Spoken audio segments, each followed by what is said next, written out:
Hey family, it's Janae, and I wanted to talk to you guys about something I'm doing just to encourage the Christian community on YouTube and just to encourage those who have ever wanted to do the Daniel fast, just to talk a little bit about my experience. It's kind of like my Daniel fast blog, but like I just wanted to share some insight every day on what I'm praying for, not to boast or brag, but like I said, to encourage the Christian community and to maybe persuade people who have had their doubts about the Daniel fast to do the Daniel fast. So I started on Monday, so today's Wednesday, February 1st. Oh, by the way, happy Black History Month. I wanted to start off on Monday with my videos, but I surely forgot, so I'm doing them today. I'm going to recap days 1 through 3 today, and then every day I'm going to make a video about what I'm praying for, and what little tidbits or little nuggets I've gotten out of them. So, yes, here we go. I'm going to read the background for the Daniel fast, and it's Daniel 1:8 through 21, and it reads on this wise. But Daniel purposed in his heart that he would not defile himself with the portion of the king's delicacies, nor with the wine which he drank. Therefore he requested of the chief of the eunuchs that he might not defile himself. Now God had brought Daniel into the favor and goodwill of the chiefs of the eunuchs. And the chiefs of the eunuchs said to Daniel, I fear my lord, the king, who has appointed your food and drink. For why should he see your faces looking worse than the young men who are your age? Then you would endanger my head before the king. So Daniel said to the steward whom the chief of the eunuchs had set over Daniel, Hananiah, Mishael, and Azariah, please set your servants for 10 days, and let them give us vegetables to eat and water to drink. Then let our appearance be examined before you, and the appearance of the young men who eat the portion of the king's delicacies. And as you see fit, so deal with your servants. So he consented with them in this matter and tested them 10 days. And at the end of the 10 days, their features appeared better and fatter in flesh than all the young men who had ate the portion of the delicacies. Thus the steward took away their portion of delicacies and the wine that they were to drink, and gave them vegetables. As for these 4 young men, God gave them knowledge and skill in all literature and wisdom, and Daniel had understanding in all visions and dreams. Now at the end of the days, when the king had said that they should be brought in, the chief of the eunuchs brought them before King Nebuchadnezzar. And the king interviewed them, and among them none was found like Daniel, Hananiah, Mishael, and Azariah. Therefore they were served before the king. And in all manners of wisdom and understanding about which the king examined them, he found them 10 times better than all the magicians, and astrologers who were all in their realm. Thus Daniel continued until the first year of King Cyrus. And then I'm going to read verses 10, 2, and 3. In those days I, Daniel, was mourning 3 full weeks. I ate no pleasant food, no meat or wine came into my mouth, nor did I anoint myself at all, till 3 whole weeks were fulfilled.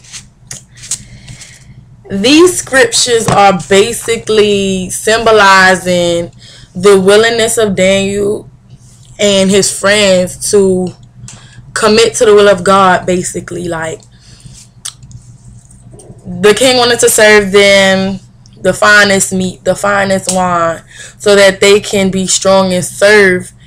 But Daniel was like, I don't want to defile myself with what you want to give me.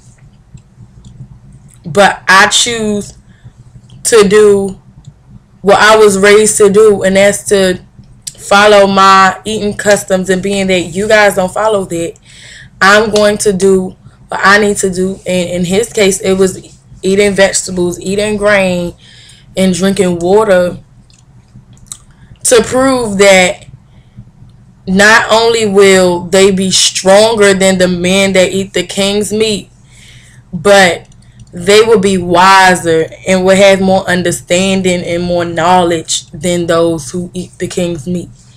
So the reason why I'm doing this Daniel fast is because I want to not only be stronger in my walk with God, but I also want to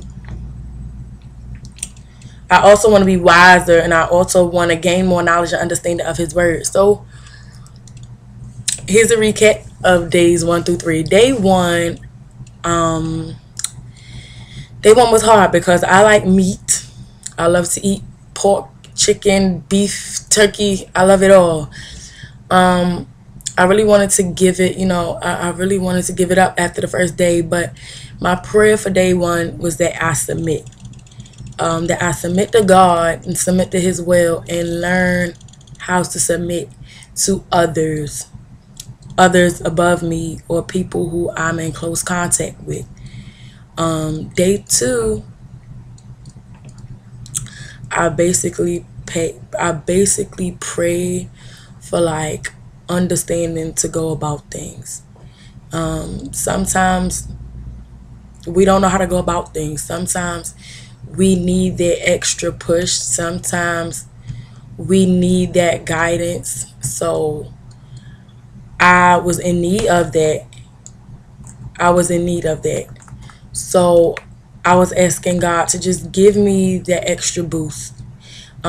Increase my faith and determination to go about things. You know what I'm saying? And basically, that helped me out so much. And I was asking for guidance and wisdom and for a greater zeal for souls and a greater zeal for his word. Today, day 3, I was praying for patience because I'm a very impatient person. And in this Christian walk, we need to have patience not only with those around us, but patience with God, because God's timing is different from ours. So it's sometimes really hard for us to understand why God may not come when we want him. But we have to rest assured that God will be on time, whatever the situation may be. So my prayer today was for patience. And hopefully with these videos and these little nuggets that I share with you guys, you'll be encouraged or persuaded to do the Daniel fast, or just be encouraged or persuaded to do more in your Christian walk, period. It's gonna be hard. Nothing in life comes easy, but if you really want to get it done, you'll do it. So I got tired of living a certain type of lifestyle, so I'm finally like, Lord, whatever it takes, I'll do it. So stay tuned for more videos of little nuggets and little details about my Daniel fast. Some of them I bet are going to be funny. Some might be quite sad because it's a rough road. 21 days with no meat. Yeah, y'all know. Nice bacon, egg, and grits, I'm down for it. Nice smothered pork chop, I'm down for it. But a new life requires submission and sacrifice. Submission to the will of God and sacrifice of your flesh. So stay tuned and I'll see you guys later. All right.